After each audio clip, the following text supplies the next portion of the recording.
Hello everyone, welcome to my channel Raman educational academy. So మనకు ఒక పెద్ద నోటిఫికేషన్ అయితే ఆ రైల్వే నుంచి విడుదల కావడం జరిగింది. 32,438 అనేది వేకెన్సీస్గా ఉండడం జరిగింది. ఓకేనా. 10th క్లాస్ ఎవరైతే పాస్ అయి ఉన్నారో వారందరూ కూడా ఈ పోస్టులు అన్నిటికీ కూడా ఎలిజిబుల్ క్యాండిడేట్సే. ఓకేనా. మరి ఈ పోస్టులన్నిటికీ కూడా అప్లికేషన్ డేట్ ఎప్పుడు స్టార్ట్ అవుతుంది, ఎండింగ్ డేట్ ఎప్పుడు ఉంది, మరి అలాగే so age relaxation, next exams అనేది ఏ విధంగా ఉంటాయి, సిలబస్ ఏముంది అందులో అన్న దానిపై కంప్లీట్ గా ఈ వీడియోలో ఒక క్లారిటీ ఇస్తాను. ఒకసారి కంప్లీట్ గా చూడండి వీడియోని. రైట్, చూడండి ఒకసారి.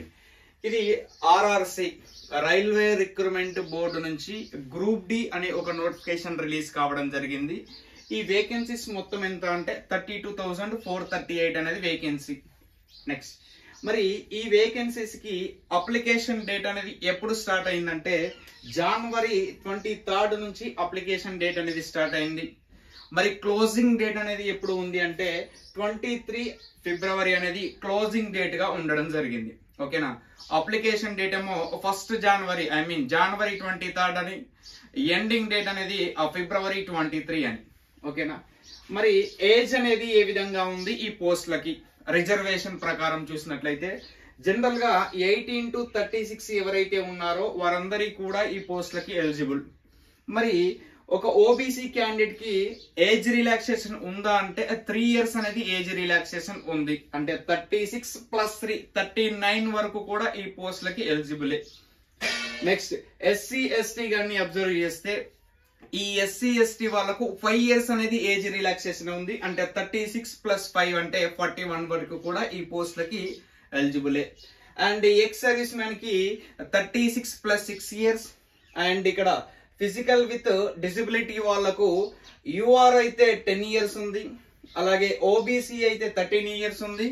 ఎస్సీ ఎస్టీ రిజర్వేషన్ వాళ్ళకు 15 years గా ఉంది. ఓకేనా. జనరల్ గా ఏజ్ అయితే 18 to 36. మీ రిజర్వేషన్ ప్రకారం ఓబీసీ క్యాండిడేట్ అయితే extra 3 years, SC ST candidate అయితే ఎక్స్ట్రా 5 years.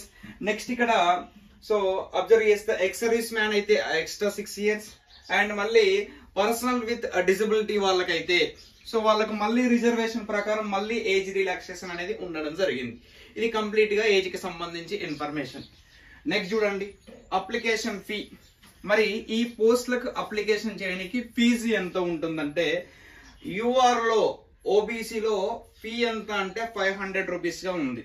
ఓకేనా. మీకు ఎగ్జామ్ అయిపోయిన తర్వాత ఎగ్జామ్ కండక్ట్ చేసిన తర్వాత ఈ 500 లో 400 రూపీస్ అనేది మీకు రీఫండ్ గా రావడం జరుగుతుంది. నెక్స్ట్ అలాగే రిజర్వేషన్ ఎస్సీ గానీ ఎస్టీ గానీ ఫీమేల్ గానీ పర్సన్ విత్ డిజబిలిటీ వాళ్ళకి గానీ ఓకేనా వీళ్ళకు ఎగ్జామ్ ఫీజు ఎంత అంటే అప్లికేషన్ ఫీజు ఎంత అంటే 250 రూపీస్. మరి రీఫండ్ ఎంత అంటే నువ్వు ఏదైతే అప్లికేషన్ లో 250 పెట్టి చేస్తున్నావో ఆ ఫీజు మొత్తం కూడా మీకు రీఫండ్ గా రావడం జరుగుతుంది. ఓబీసీ వాళ్ళకైతే 400 రీఫండ్ వస్తుంది. And reservation SC ST female PWD వాళ్ళకైతే సో కంప్లీట్ గా మీరు ఏదైతే 250 ఉందో ఆ 250 మొత్తానికి కూడా మళ్ళీ మీకు ఏదైతే బ్యాంక్ అకౌంట్ తో మీరు అప్లికేషన్ చేస్తున్నారో సో అందులో మళ్ళీ మీకు 250 రూపీస్ అనేది రీఫండ్ గా ఉండడం జరుగుతుంది ఎగ్జామ్ అయిపోయిన తర్వాత.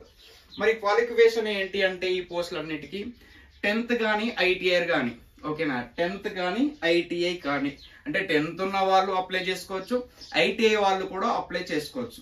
ఓకేనా. 10th క్లాస్ ఎవరైతే పాస్ అయి ఉన్నారో వాళ్ళందరూ కూడా ఎలిజిబులే. క్లియర్. నెక్స్ట్ మరి ఎగ్జామినేషన్ ప్యాటర్న్ అనేది ఏ విధంగా ఉంటుంది ఒకసారి చూడండి.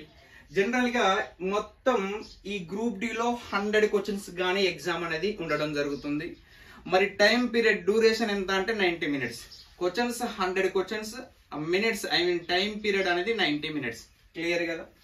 మరి 100 క్వశ్చన్స్ లలో జనరల్ సైన్స్ గురించి 25 క్వశ్చన్స్ రావడం జరుగుతుంది. మ్యాథమెటిక్స్ లో 25 క్వశ్చన్స్ అండ్ రీజనింగ్ లో 30 questions, general awareness and current affairs లో 30 మార్క్స్ గా ఉండడం జరిగింది. 30 క్వశ్చన్స్. ఓవరాల్ గా 25 general science and mathematics 25 and reasoning 30 and general awareness and current affairs నుంచి 30 క్వశ్చన్స్. సో మొత్తం కౌంటింగ్ చేస్తే సో ఎన్ని క్వశ్చన్స్ అవుతున్నాయి అంటే 100 క్వశ్చన్స్ అవుతుంది. డ్యూరేషన్ మాత్రం 90 minutes మాత్రమే. ఓకేనా. మరి నెగిటివ్ ఏదైతే ఉంది అంటే ఎస్ నెగిటివ్ ఉంది. ఆ నెగిటివ్ ఎంత అంటే 1/3 అనేది నెగిటివ్. ఓకే.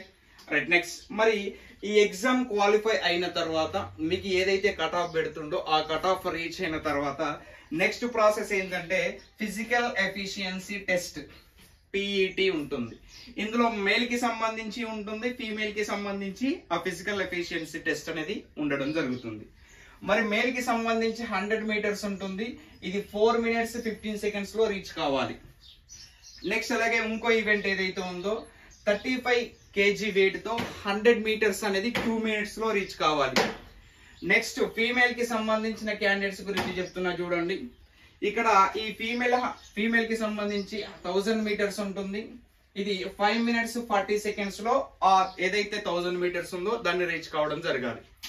నెక్స్ట్ ఇక్కడ వీళ్ళకు 20 kg వెయిట్ తో 100 meters రన్ చేయాలి. ఇక్కడ కూడా డ్యూరేషన్ టైం ఎంత అంటే 2 minutes. ఇక్కడ మేల్ కో 35, ఇక్కడ ఫీమేల్ కి 20. ఓకే. నెక్స్ట్ జనరల్ గా మరి ఈ గ్రూప్ డి లో మన సికింద్రాబాద్ జోన్ కి ఎన్ని పోస్టులు ఉన్నాయంటే సో అన్ని కలిసి ఓబీసీ ఎస్సీ ఎస్టీ మొత్తం కలిసి ఓవరాల్ గా వేకెన్సీస్ ఎన్ని ఉన్నాయంటే 1642 అనేది వేకెన్సీ. ఇది జనరల్ గా గ్రూప్ డి కి సంబంధించి జనరల్ ఇన్ఫర్మేషన్. ఓకేనా? Thank you.